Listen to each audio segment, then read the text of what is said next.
justo terminé recién. Les cuento una cosa. A ver, estábamos por aquí, ¿no es cierto? Habíamos visto un poco sobre la introducción, la importancia del suelo como un factor abiótico en los ecosistemas. Habíamos conversado sobre el monitoreo, sobre las propiedades y características principales, ¿no es cierto? ¿Qué es una estructura del suelo? ¿Cuáles son las propiedades más importantes? ¿Cuáles son los horizontes en los que se puede dividir un suelo? Ahora vamos a hablar hoy sobre las prácticas y más importantes sobre la gestión integrada de manejo de suelos. Sí, entonces, ¿cuáles son las prácticas más importantes para un manejo integral de los suelos? Esta parte de interacciones de los ciclos biogeoquímicos, me gustaría que ustedes la revisen de manera asincrónica con la información que he subido al campus. ¿Pueden ver aquí la pantalla del campus? Sí. Sí, profe. Ya, entonces aquí yo he subido una sección 3.3 dentro del suelo donde dice ciclos biogeoquímicos. Esta parte es bastante conocida, me imagino, por ustedes porque tengo entendido que tienen un fuerte componente de química en la carrera tal vez y, bueno, obviamente de biología. Entonces, esta parte me parece que ustedes sí saben, solo quiero que recuerden en el contexto en el que estamos viendo la materia, ¿no es cierto? Entonces, tomarle el suelo como una parte muy importante de estos ciclos biogeoquímicos, que no tienen que ver solo con el suelo, son a nivel global, a nivel del planeta y de los ecosistemas, ¿no es cierto? Son ciclos globales, pero el suelo juega un papel muy importante en él. Entonces quiero que vean esos videos pensando siempre qué está haciendo el suelo en ese ciclo, en este ciclo, qué está haciendo el suelo en el ciclo del carbono, del nitrógeno, de fósforo, ¿cierto? Entonces el suelo obviamente juega un papel muy importante. Entonces quiero que revisen estos videos, no son largos, son algunos, pero no son largos. Y después de eso, que vayan a este cuestionario que dice ciclos biogeoquímicos y tomen el cuestionario, ¿ya? Entonces, este cuestionario ya no va a ser de repetición múltiple, sino quiero ver su comprensión lectora. En realidad, no es muy difícil, ¿no es cierto? Son temas que ustedes ya conocen, entonces simplemente quiero que vayan al cuestionario y lo tomen. Pero como les digo, esta vez el cuestionario no va a ser para que ustedes puedan repetir hasta que tengan 10 sobre 10, sino que son 10 preguntas que van a poder solamente una vez acceder, ¿ya? Les va a salir obviamente una calificación sobre 10 que yo no voy a tomar en cuenta como una calificación como tal para los 5 puntos que nos faltan calificar, sino como parte de su participación. Entonces, yo ya había hecho algunas veces esto, ¿no es cierto? Había puesto algunos cuestionarios arriba y sí he visto que hay 2 que 3 que son las mismas personas casi siempre que no han participado y otros que en cambio participan hasta tener 10 sobre 10. ¿Sí? Entonces, sí quiero, por favor, que participen porque eso va contando como su participación en nuestra clase. Tenemos participación vía Zoom, hay chicos que a veces no pueden conectarse, pero en cambio sí me mandan el ensayo, sí están presentes en el campo, ¿ya? Entonces, más bien la participación vía Zoom es importante para ustedes porque tienen la oportunidad de hacer preguntas, ¿no es cierto? Tienen la oportunidad también de esa idea de interactuar en la vida real, pero sí les voy a insistir que en el campus interactúen porque para eso no hay excusa. Van a tener uno que otro tiempo, así no tengo internet ahorita, lo tengo después, y ustedes sí están casi todos, excepto una compañera, con acceso a internet. Entonces sí quiero que por favor interactúen en el campus virtual para yo después tener pretexto de decir mis estudiantes todos pueden ganarse los 20 puntos de participación porque todos están activamente enviando mensajes y en el campus y tengo evidencias para mostrar que han participado en foros, que han participado en los cuestionarios, así yo no tenga asistencia 100% en Zoom, tengo formas de demostrar a la Junta Académica que ustedes han estado siempre participando en mi clase, ¿ok? Entonces es importante. Bien. Profe, ahí este artículo que está ahí que dice manejo de ecosistemas como un problema complejo, ¿es este acerca del que debemos participar en el foro? En el foro tenían que participar sobre algunas cosas. Primero, abramos un rato. Primero, tenían que poner una entrada sobre su ensayo. ¿sí? Porque a mí lo que me interesa es que ustedes también compartan el ensayo con sus compañeros. Entonces yo, por ejemplo, Carla ha hecho un resumen del ensayo. No puso aquí todo el ensayo, y si alguien puso todo el ensayo, edítelo, por favor. ¿Sí? No quiero todo el ensayo ahí puesto porque es demasiado largo. Quiero un párrafo relativamente pequeño. ¿Sí? Estoy hablando de media página en Word, no algo muy largo, tal vez menos. Lo más concreto que puedan hacerse de su ensayo. Mi ensayo se trató de tal cosa, las estrategias más importantes fueron tales, y a mí me parece que fueron buenas o malas. ¿Sí?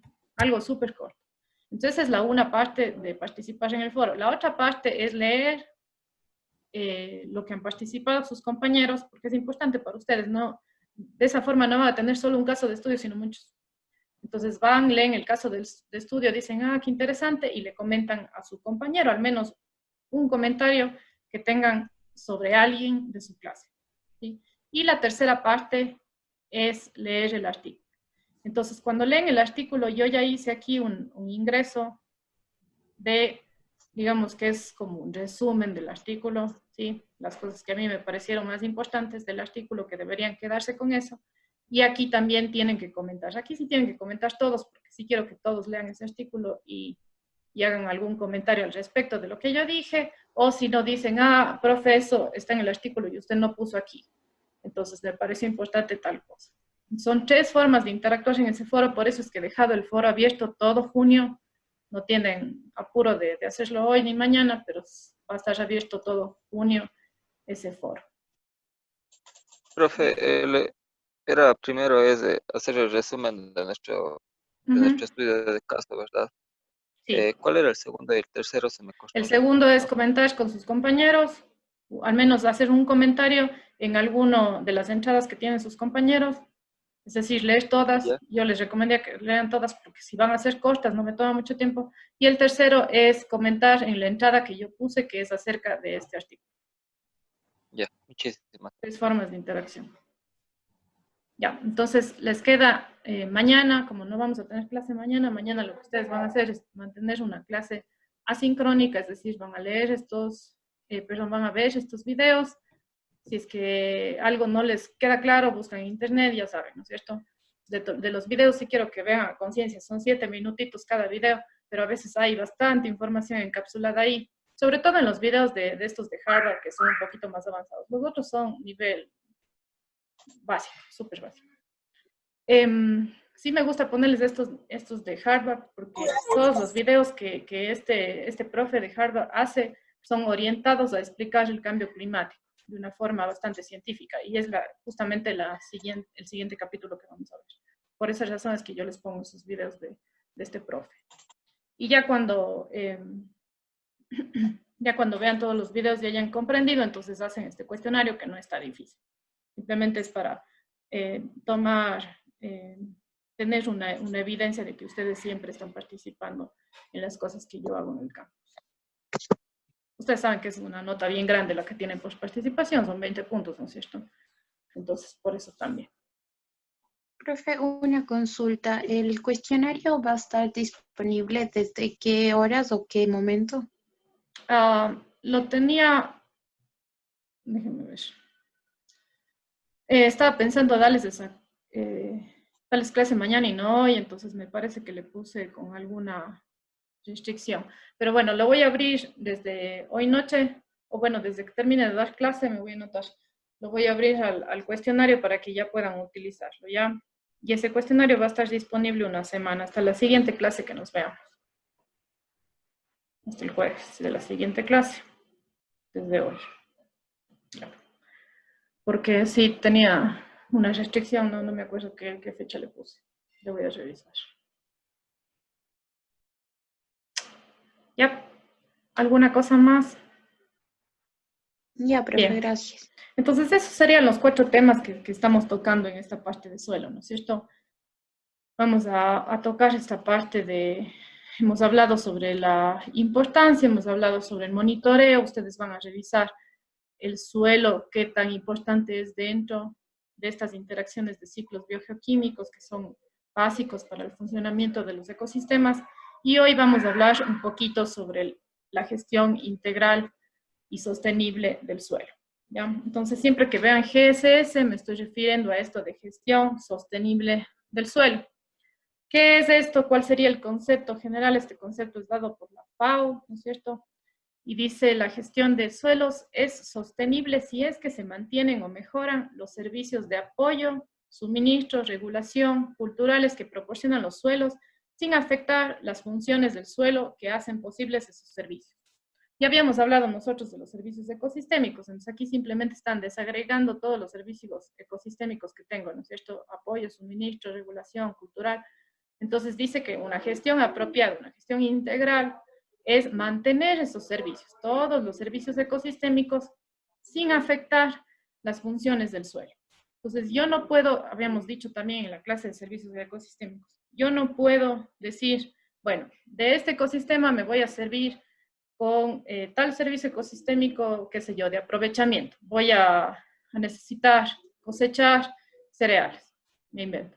Entonces, no puedo fijarme solo en eso, porque si yo cojo y pongo fertilizantes, nutrientes, y hago todo para que mi cosecha de cereales sea la más gigante posible, voy a afectar el ecosistema. Es obvio que lo voy a hacer, ¿no es cierto? Porque me estoy fijando solo en un componente y estoy simplemente sacando provecho de ese ecosistema sin fijarme en el ecosistema como un todo que tiene que quedar totalmente funcional y al cual yo no puedo afectar ni en biodiversidad existente ni en otros servicios ecosistémicos que pueda yo tener de él.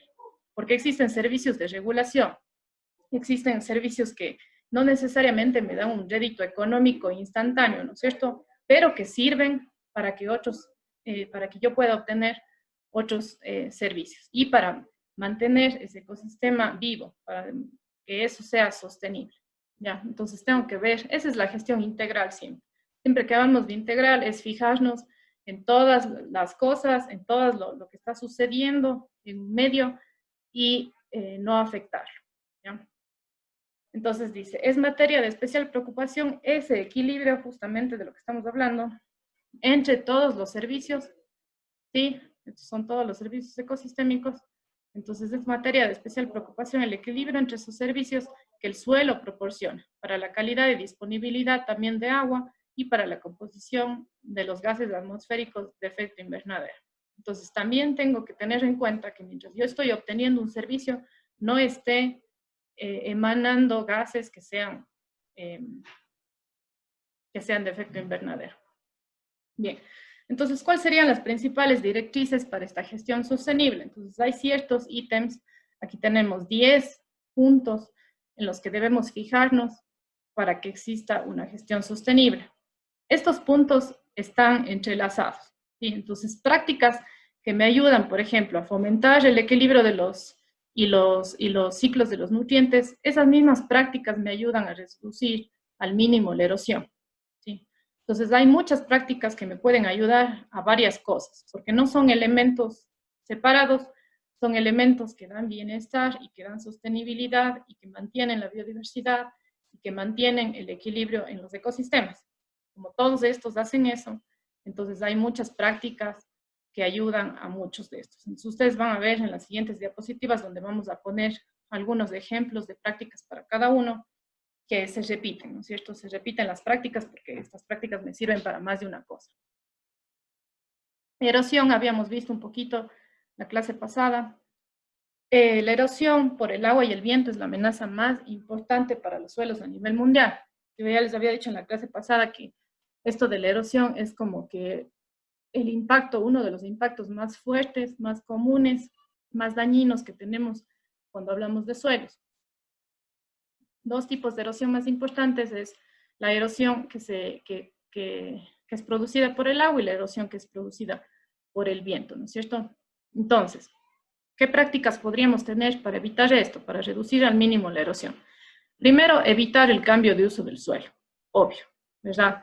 Primero, evitar deforestación, primero evitar que se conviertan, cualquier uso de suelo natural se convierta a tierra agrícola, porque entonces voy a perder carbono y voy a perder la cobertura vegetal. En lo que mucho nos vamos a centrar es en esto de la cobertura vegetal para erosión, ¿no es cierto? Porque si yo tengo una cobertura vegetal, necesariamente voy a evitar que el viento se vaya llevando el suelo o que el agua lave el suelo, ¿cierto? Entonces, necesariamente eso es lo primero que me voy a fijar. Sin embargo, no siempre puedo evitar este tipo de cosas, sobre todo la conversión a tierras agrícolas, ¿no es cierto? Porque va a depender mucho de las decisiones que se toman como país en general y las decisiones que se toman en cada localidad, que muchas veces son de tipo político. ¿Sí? Siempre vamos a tener ese tipo de problemas con el manejo de ecosistemas, y ustedes van a ver en el artículo justamente que yo les colgué ahí, ese que dice manejo de ecosistemas como wicked problems, como problemas complejos, que siempre el manejo no queda a decisión de la persona que es contratada o de la consultora que es contratada para manejar ese ecosistema, queda a decisión de los ministerios, que muchas veces son políticos. Entonces siempre vamos a tener que tener en cuenta que esto no es, o sea, que las mejores cosas que nosotros podemos sugerir no siempre van a ser las que se tomen en cuenta, ¿sí? Bien, entonces, ¿qué es lo más importante? Mantener una cubierta de cultivos o también residuos orgánicos e inorgánicos que protejan la superficie del suelo. Entonces, los típicos son cultivos de cobertura, ¿no es cierto? Entonces voy a preferir tener una cobertura siempre, no que esté suelo desnudo, porque el suelo desnudo es muy sensible a que existe erosión de agua y de viento, de ambas. Luego dice recubrimiento del suelo con materia orgánica. Entonces puedo también tener materia orgánica para recubrir el suelo y evitar erosión. Labrado mínimo o nulo. ¿Se acuerdan que estábamos hablando en una clase que yo les decía que las últimas técnicas de agroecología siempre van direccionadas a este labrado mínimo? Porque cuando yo tengo labrado, tengo algunas cosas. Primero tengo que la cobertura vegetal es eliminada. Después tengo que la estructura de mis suelos es alterada, ¿no es cierto? Porque si es que yo tengo un labrado fuerte o un labrado intensivo, lo que va a pasar es que se van a mezclar las capas superficiales de mi suelo, ¿sí? Se va a romper la estructura que tiene el suelo. Entonces, esa estructura, esas capas que habíamos visto que yo debo tener, son saludables, son sanas, porque en cada capa de esas está pasando algo y los microorganismos están viviendo ahí. Si yo destruyo eso, es contraproducente. ¿Sí? Entonces, lo que se sugiere aquí, porque casi siempre hay labrado, es que sea mínimo. Por ejemplo, aquí ven una fotito de algo bastante rudimentario, ¿no es cierto? El rato que yo meto máquinas y todo eso, voy a eliminar la estructura del suelo y va a ser algo mucho más perjudicial. También en el labrado lo que voy a tener es que yo meto más oxígeno a mi suelo porque estoy removiendo, ¿sí? Estoy moviendo esas capas y estoy metiendo más oxígeno a mi suelo, y con eso estoy haciendo que los microorganismos que están ahí trabajen más y emitan CO2. Eso ya habíamos visto también. Yo estoy emitiendo CO2, estoy colaborando con los efectos negativos del cambio climático, ¿no es cierto? Estoy colaborando con cambio climático si es que emito CO2 y aumento los gases de efecto invernadero. Reducción, dice, del uso de herbicidas. Esto me sirve para algunas otras de estas directrices de gestión sostenible. Cultivos de protección, creo que estaba por aquí arriba, cultivos de cobertura es casi lo mismo. Adopción de enfoques agroecológicos y de agroforestería. Entonces, claro, antes lo que se hacía, este término de agroecología no es muy viejo, más bien es medio nuevo. Lo que se hacía antes es mirar a la agricultura como lo que les decía, un servicio que yo debo obtener del ecosistema, y hago todo lo posible para obtener la máxima producción agrícola, ¿sí? Entonces, todavía hay muchas de esas prácticas en nuestro país en las que yo quiero obtener el máximo de rendimiento y le echo fertilizante y le echo nutrientes, como sea, las cantidades, mientras más puedo, mejor, ¿sí? Y la irrigación es otro tema parecido aquí.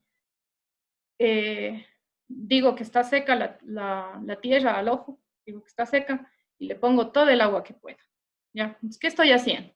Muchos nutrientes, mucha agua. Lo que en realidad estoy haciendo es que estoy lavando esos nutrientes y mandando como escorrentía, por ejemplo, ¿no es cierto? Si lleno demasiado de agua, si empapo el suelo, voy a llegar a la saturación, al punto de saturación que habíamos hablado la clase pasada, y lo demás, el resto de agua, va a correr como escorrentía y se va a ir llevando encima todos los nutrientes extras que yo puse, ¿sí? Y va a contaminar mis fuentes de agua. Entonces, si yo hago las cosas así, a lo bobo, sin monitoreo, sin tener una conciencia ecológica de que no puedo poner fertilizantes peor químicos que no sean ni siquiera orgánicos, entonces voy a tener una afectación. Entonces esa es la diferencia entre la agricultura, de obtener siempre el máximo de cosecha a costa de la naturaleza, y la agroecología. En cambio, la agroecología es hacer las cosas bien, monitorear, poner simplemente justo la cantidad de nutrientes que necesito, justo la cantidad de agua que necesito irrigar, para poder ser amigable y respetuoso con el medio ambiente. Luego tengo control de tráfico de vehículos. Si es que es una zona agrícola, voy a tener maquinaria pesada, entonces también tengo que cuidar eso. Rotación de cultivos, aquí podemos ver, bueno, esto es rotación de ganadería, pero bueno, es parecido la idea. Entonces, si es que yo roto los cultivos, es como estar aprovechando, ¿no es cierto?, de una cierta sección de mi terreno de forma diferente. Entonces, algunas vegetaciones van a necesitar ciertos nutrientes. Si solo dejo esa vegetación ahí, voy a acabar con todos los nutrientes que esa vegetación necesita. Entonces, si en cambio hago una rotación, pues entonces otra vegetación o otro cultivo va a necesitar diferentes nutrientes. Ya no voy a acabar con ese pedazo de tierra, ¿cierto? Esa es la idea debajo de la rotación. Lo mismo con los animales.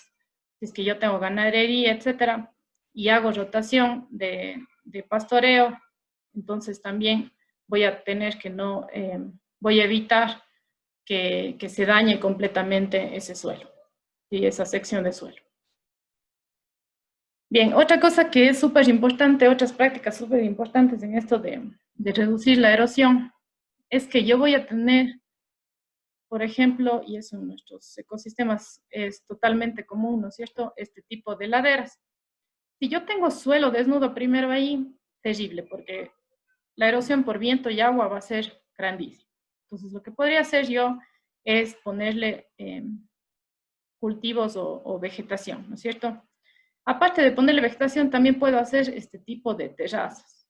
Hay estos que se llaman trinchos, que son como aceleradas, ¿no es cierto?, para disminuir la pendiente continua que yo pueda tener ahí, donde se pueda lavar con agua, donde el viento me pueda afectar mucho. Entonces creo estos trinchos, o creo estos tipos de terrazas, donde incluso puedo tener distintos cultivos, diversificación de cultivos en las terrazas, o este que es un poquito más invasivo porque esto ya es piedra, son estos gaviones. Pero esto me evita que haya deslizamientos, me evita que yo tenga estas, si ven aquí, esta erosión por agua, que tengo como unas zanjas que se me forman por ahí. Entonces, estos cultivos de esta plantación en fajas son todas estas que ustedes pueden ver aquí y que son bastante utilizadas, y es una forma amigable de evitar la erosión. Otras cosas que tengo es que se puede utilizar o establecer zonas de amortiguamiento. Si ven aquí, entonces estas zonas que se llaman de amortiguamiento nos sirven para muchísimas cosas. En este caso estamos hablando solo de evitar la erosión. Entonces se pueden utilizar zonas de amortiguamiento a lo largo de cursos de agua, de forma bien ubicada, ¿no es cierto?, perpendicular al curso de agua que yo tenga. Franjas de protección, humedales y sistemas de captación de aguas para reducir al mínimo la exportación de partículas del suelo, es decir, que el agua se vaya llevando esas partículas del suelo, que se vaya llevando nutrientes y contaminantes hacia aguas abajo o hacia vertientes de agua.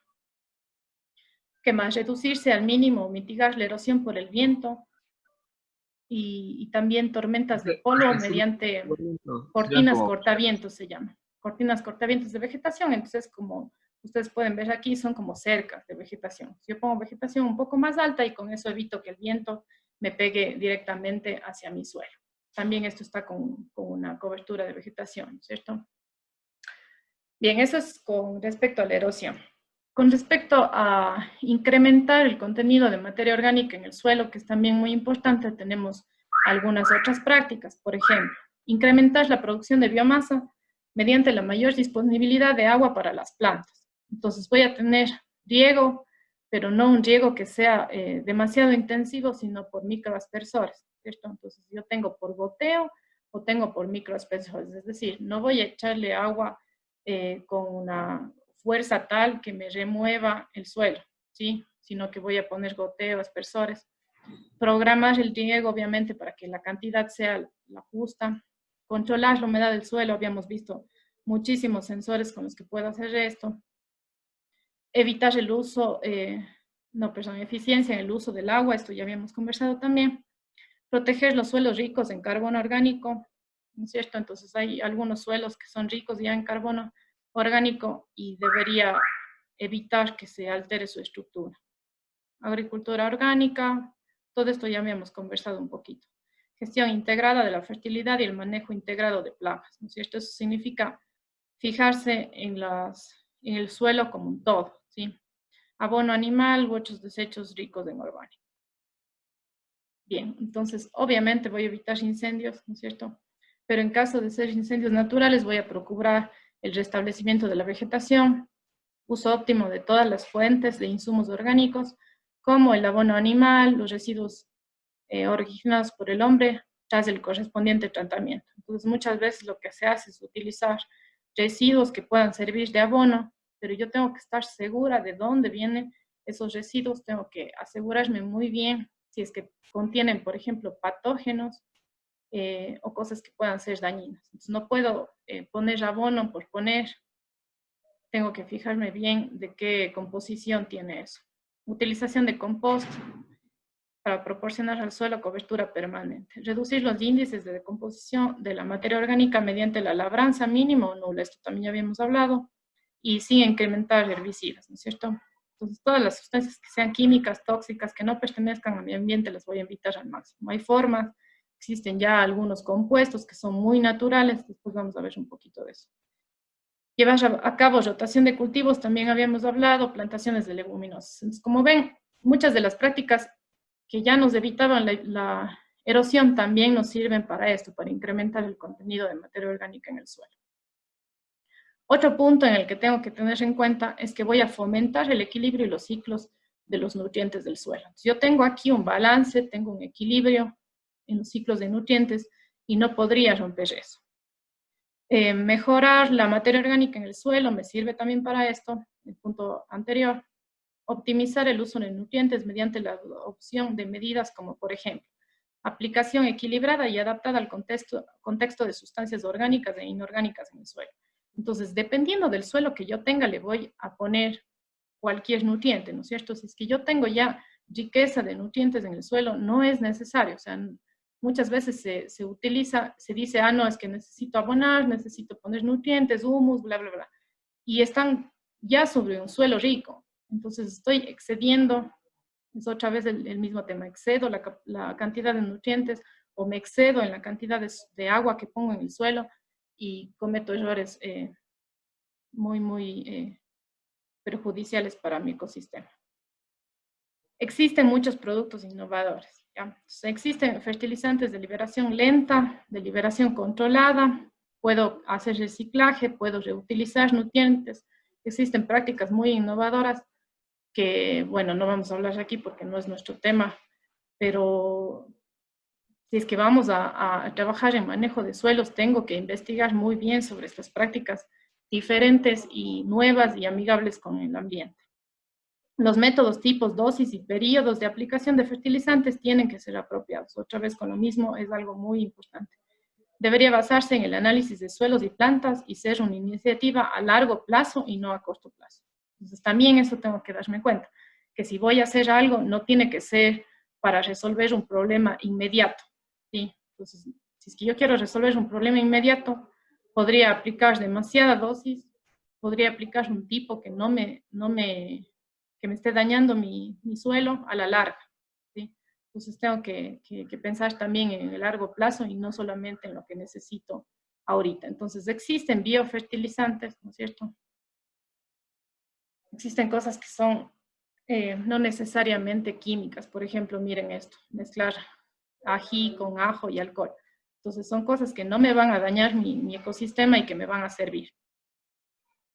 Deberían adoptarse y utilizarse análisis de suelos, de tejidos de plantas y evaluaciones sobre el terreno para brindar una orientación valiosa para diagnosticar y corregir los factores limitantes en la producción de cultivos. En lo referente a nutrientes, a salinidad, a sodicidad y a condiciones extremas de pH. Entonces nosotros ya habíamos visto un poquito sobre esto, ¿no es cierto? Sobre cómo, por ejemplo, monitorear el pH y que son estas una de las propiedades más importantes que tienen los suelos. Dice, cuando proceda debería moverse el pastoreo, ¿no es cierto? Esto ya habíamos visto. Fertilizantes minerales presentes naturalmente. Entonces, naturalmente ya tengo algunos fertilizantes, ¿para qué voy a agregar más? Entonces, son más o menos las mismas cosas. Otra cosa que tenemos que tener en cuenta es prevenir y reducir al mínimo, o en el caso de que exista, mitigar la salinización y la alcalinización. Nosotros sabíamos que el pH del suelo tiene que estar dentro del rango saludable, ¿no es cierto? Dependiendo del suelo que sea. Y el rango, digo, depende del suelo que sea. Y no debería estar salino. Entonces, ya habíamos visto una o dos clases anterior que voy a evitar al máximo la salinización. Para eso puedo optimizar la cobertura superficial para reducir pérdidas por evaporación, ¿sí? Entonces, si es que yo tengo un suelo que es húmedo, si es que yo tengo zanjas, pero mi suelo está desnudo, se me va a evaporar demasiado el suelo, ¿sí? Y si es que yo tengo un suelo en donde tengo sales, el agua se evapora y mi suelo va a quedar así, completamente salinizado, ¿cierto? Eficiencia en el uso de agua de riego también, otra vez, nos sirve para esto también. La gestión del riego debería garantizar el suministro de agua necesaria para el crecimiento de la planta y el drenaje eficaz. Entonces, tengo que tener cuidado del drenaje. ¿Cómo cuido esto? Igual, con los sensores que habíamos visto de humedad. Analizar y controlar la calidad del agua del riego.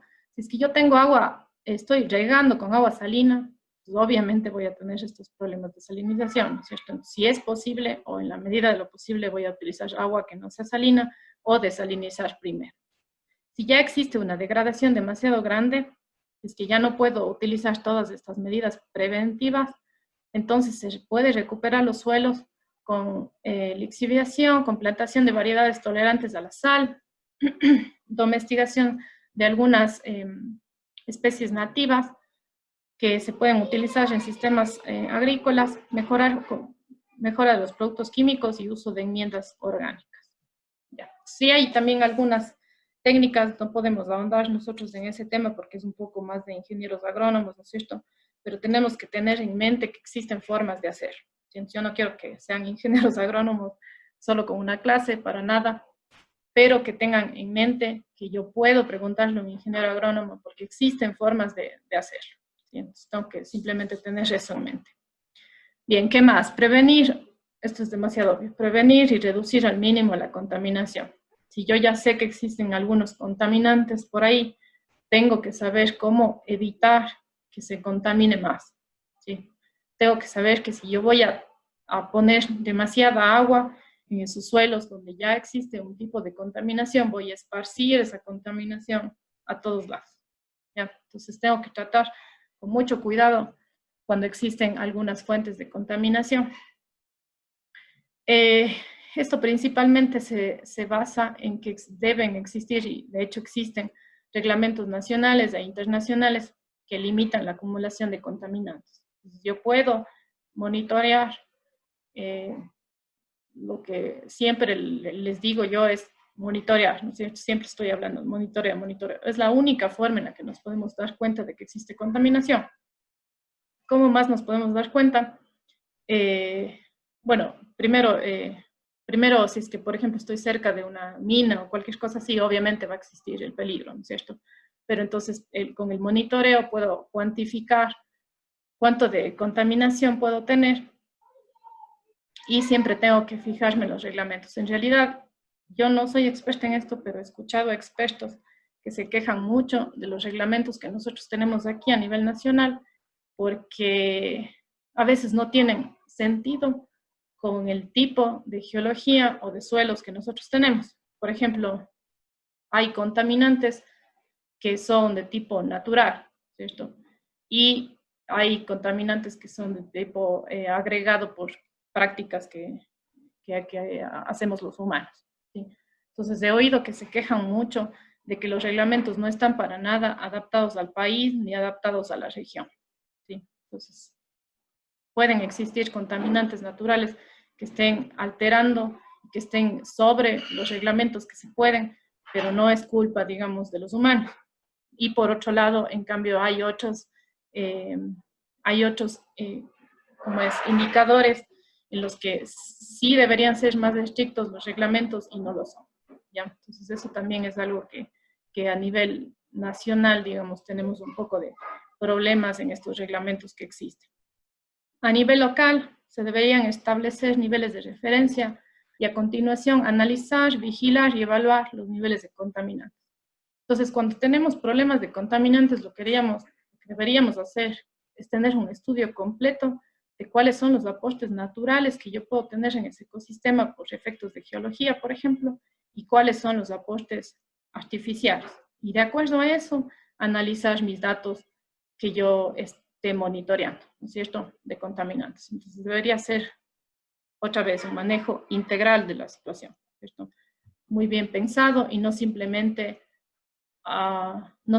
coger el reglamento y decir, bueno, aquí está mal, aquí está bien. No, tengo que analizar por qué y tengo que ponerme en un contexto muy local.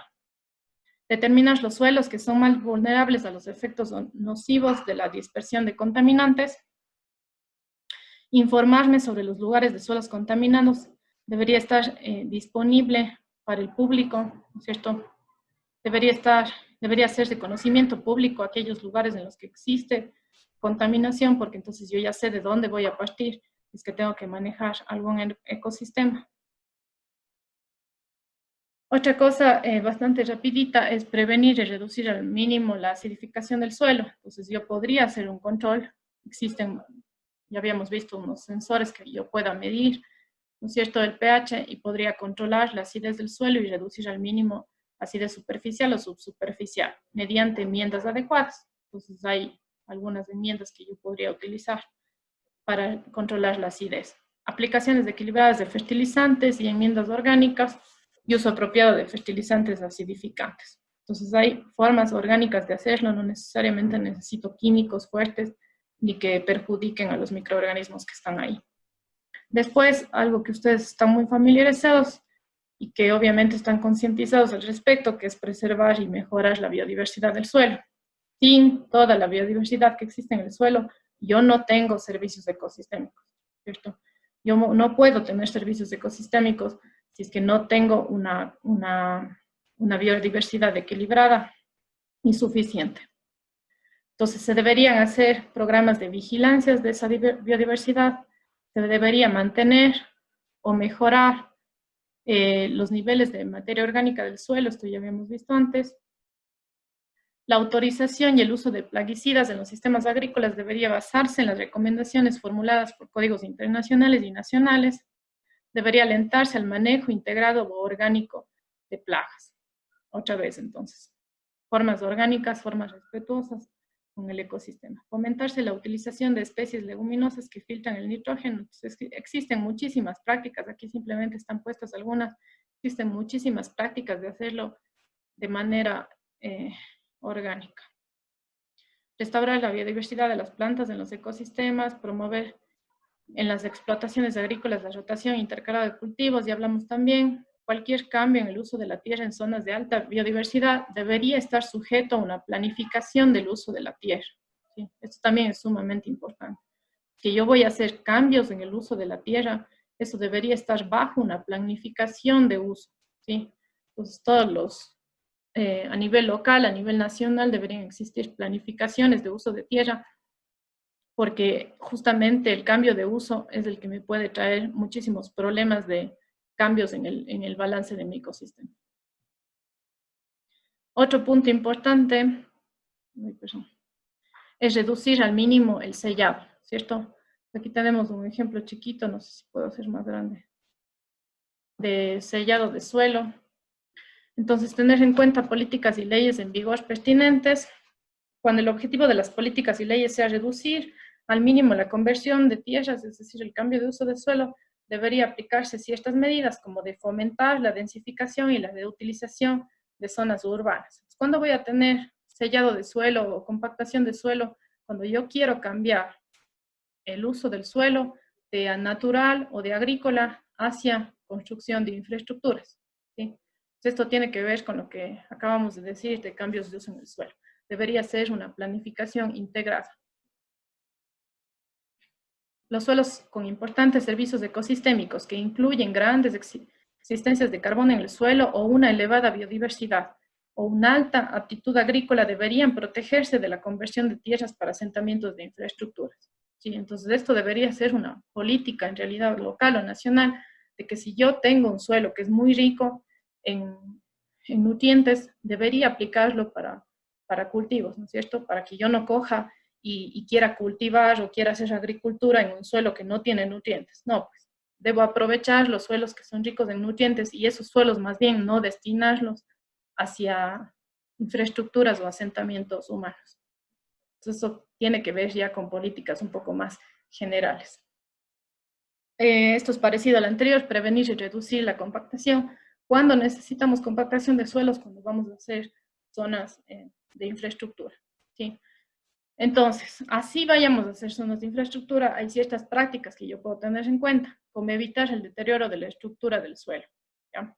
Reducir el tráfico de vehículos. Entonces, yo puedo tener incluso incluso al compactar el suelo, tengo que tener algunas prácticas que están listadas aquí para hacerlo de forma que sea menos dañina. Promoverse la macrofauna, la actividad macrobiana, estas son unas de las más importantes. A veces tengo compactación también a veces tengo compactación también debido al pastoreo, ¿no es cierto? Porque el pastoreo intensivo, sobre todo, me va a ocasionar problemas de compactación. Entonces, debería yo mantener cobertura vegetal para evitar que esto sea demasiado extenso. Por ejemplo, en el páramo, cuando yo cambio de un sistema natural a un sistema donde exista pastoreo, tengo afectación de compactación y la compactación afecta la humedad del suelo que yo pueda tener, porque la estructura de mi suelo ya no es la misma, ¿no es cierto? Las partículas que están con cierta aire o cierta cantidad de agua dentro del suelo, al compactarse como que se exprime y lo que va saliendo es del agua y el aire, ¿cierto? Entonces voy a tener las partículas mucho más cohesionadas una contra otra y voy a perder esa humedad. Y en el páramo lo más importante que tenemos nosotros son esas primeras capas del suelo, ¿no es cierto?, donde se absorbe el agua, donde se guarda el agua como si fuera una esponja, y luego en épocas que son más secas se va liberando de manera continua, ¿no es cierto?, de manera constante cuando no tengo agua. Entonces esas capacidades que son las características del páramo y de muchos otros ecosistemas húmedos se pierden por esta compactación. Y la compactación, como les digo, no solo es cuando convierto el uso del suelo a urbano, sino también cuando existe pastoreo. Como última, me parece que es, sí, mejorar la gestión del agua del suelo. Entonces, ya habíamos hablado de gestión integrada del agua, gestión integrada de recursos hídricos. Dentro de esa gestión integrada de recursos hídricos, también el suelo forma una parte importante, porque ya les había dicho que tenemos algunos componentes, por ejemplo, del balance hídrico, y el suelo es el que almacena el agua, ¿sí? Entonces, tengo entrada de agua, tengo salida de agua y tengo almacenamiento. Y el suelo justamente está en esa parte de almacenamiento del balance hídrico, entonces obviamente va a ser la gestión sostenida del suelo, también va a tener la visión de la gestión integrada del agua. Son cosas que van de la mano, ¿sí? Entonces, por ejemplo, muchas veces aquí pueden ver ustedes estas zanjas de infiltración, ¿sí ven? Aquí muchas veces se hacen zanjas de infiltración para evitar la erosión, para aumentar, como su nombre lo dice, la infiltración de agua, para mantener el agua en el suelo y que no todo se vaya como escorrentía. Pero existen ahora prácticas alternativas a esto, no necesariamente tengo que hacer zanjas de infiltración, existen ahora unas nuevas alternativas. Yo les había dejado aquí este link de YouTube, porque cuando se habla de gestión de agua en el suelo, se habla de algunas prácticas y una de las más importantes es esta zanja de infiltración. Entonces este link de YouTube les va a direccionar a a un webinar súper chévere que se hizo recién, en donde se habla de qué se sabe en la actualidad de zanjas de infiltración alrededor del mundo y sobre todo en Latinoamérica. ¿Ya? Entonces hay muchos estudios, no tantos como se quisiera, pero sí ya hay algunos estudios que pueden dar unas directrices sobre para qué mismo sirven las zanjas de infiltración en diferentes suelos. ¿Ya? Entonces está súper chévere este webinar, por eso les dejo ahí. Si es que les interesa pueden revisar. Entonces existen muchas cosas buenas y malas acerca de estas zanjas. En general, son sistemas de drenaje, ¿no es cierto? Las zanjas de infiltración es un tipo de sistema de drenaje que sirven para prevenir erosión. En las zonas húmedas facilitan la aireación para fomentar las funciones de las raíces como la absorción de nutrientes. Si ven, entonces, si es que yo tengo suficiente aire en el suelo, fomento la función de las raíces y la absorción de nutrientes. Por eso les decía que cuando compacto, me deshago del aire, me deshago del suelo, y ahí es cuando tengo algunas consecuencias dañinas. También debería tener una eficiencia en el uso de agua de riego. Esto ya habíamos hablado, ¿no es cierto? No poner un riego a presión, sino más bien por goteo, por microaspersores, tener sensores de humedad que me puedan determinar cuál es la humedad del suelo y pueda yo programar cuándo necesito riego y cuándo no. ¿Sí? Entonces eso puedo hacer con sensores. Bien, hay otras formas también que no sé si ustedes recuerdan el invitado que tuvimos, a Boris Ochoa, que nos habló de algo parecido a esto, que son las lagunas de cosecha de agua, ¿sí? Si se acuerdan. Entonces, ese tipo de infraestructura verde que se llama, es a la que deberíamos apuntar cuando queremos mejorar la gestión de recursos hídricos y la gestión de agua en el suelo, hacia infraestructura verde. Bien, entonces, ¿cuáles son las conclusiones? Por fin, es necesario mirar de manera integral. Cualquier gestión que vayamos a hacer, es necesarísimo mirarlo de forma integral. ¿Eso qué significa? En este caso de manejo de suelos, significa analizar todos los servicios ecosistémicos que yo tengo, así solo vaya a requerir aprovechar uno, ¿sí? Todos los otros son complementarios. Eso habíamos visto, creo que en la primera clase. Todos los otros son complementarios, ¿no es cierto? Entonces tengo que analizar todos los servicios ecosistémicos y tengo que preocuparme de no afectar la biodiversidad y de no afectar mi estructura del suelo y todos esos servicios que con ello vienen. Existen prácticas que algunas veces son buenas para algo y malas para otro. Entonces tengo que hacer un balance de todos los pros y contras de aquellas prácticas para poder llevarlas a cabo. Existen ya muchas prácticas agroecológicas. Debo investigar cuáles son esas prácticas y cuál es la que me conviene según mi ecosistema. Existen nuevas técnicas de infraestructura verde. No necesariamente tengo que ir y meter hormigón. No necesariamente tengo que ir y meter fertilizantes químicos. Existen muchas otras técnicas de prácticas agroecológicas y de infraestructura verde. Entonces, la infraestructura verde va a ser la que tenga que reemplazar esa infraestructura gris que comúnmente a los ingenieros sobre todo les encanta hacer. Hay que analizar alternativas a prácticas invasivas. Siempre me voy a ir por el lado de la conservación. Eso ustedes más que ningún ingeniero saben. Ya. Bien, entonces eso es lo que les quería comentar por hoy con respecto a estas prácticas. Yo aquí les había resumido y les había puesto en negrita las más importantes, pero les voy a colgar también en el campus el documento completo de donde obtuve esta información de aquí, que es de la FAO. Bien, ¿alguna pregunta? Ya es casi la una. Profe, yo tengo una pregunta. ¿Cómo manejar, por ejemplo, el uso de suelo y la expansión urbana? Todo este cambio, digamos, de potenciales lugares para el cultivo y eso, con la expansión urbana, que creo que está sucediendo mucho. Claro, justamente eso es lo que yo les decía, de que deberían necesariamente existir políticas nacionales y locales al respecto, ¿no es cierto? Esta planificación del uso del suelo es algo sumamente importante para tener un balance y para no hacer cosas totalmente ridículas. Es decir, si yo tengo un suelo que sirve para agricultura porque tiene carga de nutrientes, no voy a dar permiso para que lo usen para zona urbana, ¿cierto? Porque la zona urbana viene, compacta el suelo y pone ahí una casa. Totalmente desaprovechado ese suelo.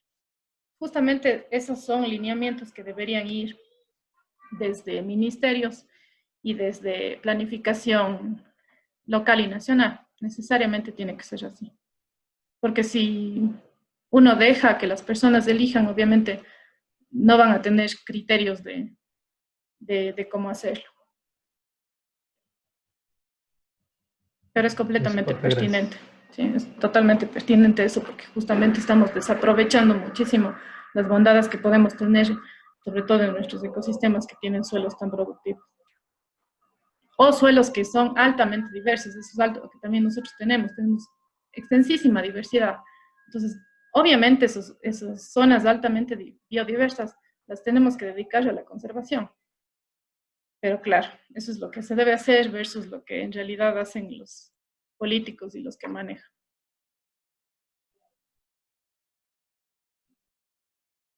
¿Alguna pregunta más?